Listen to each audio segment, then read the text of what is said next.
या समंदरी के यूटिलिटी स्टोर से आटा गायब, परेशान शहरी महंगे दामों आटा खरीदने पर मजबूर है।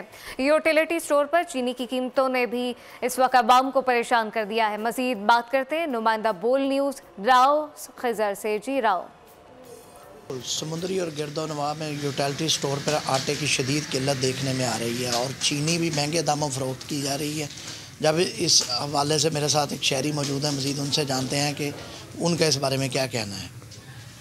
जी, आटा तो बिल्कुल यहाँ पर मौजूद ही नहीं है। उनका कहना है कि 1-1.5 महीना पहले आटा आया था और उसके बाद अभी तक कोई आटा नहीं आया। लेकिन चीनी जो है वो इधर यहाँ पर 155 रुपये में मिल रही है, जबकि मार्केट में जो है वो 138 रुपये और 140 रुपये में मिल रही है। ये सिर्फ बेनज़ीर इनकम सपोर्ट प्रोग्राम वालों को जो 109 रुपये में जो सब्सिडी दे रहे हैं, बाकी दूसरी आवाम के लिए कोई सब्सिडी नहीं है। ज़ाहिर है कि जो बंदा इधर आता है वो 155 में तो नहीं खरीदेगा ना, वो तो मार्केट में जाएगा 140 में खरीदेगा। वहाँ पर वाफर मकदार में आटा भी मौजूद है और चीनी भी मौजूद है। बिल्कुल, आपने शहरी की गुफ्तगू सुनी कि यूटिलिटी स्टोर सिर्फ बेनज़ीर इनकम सपोर्ट्स वालों को सब्सिडी दे रहे हैं। हम बहुत शुक्रिया आपका। सब्सक्राइब करें और बेल दबाएं ताकि कोई खबर रह न जाए।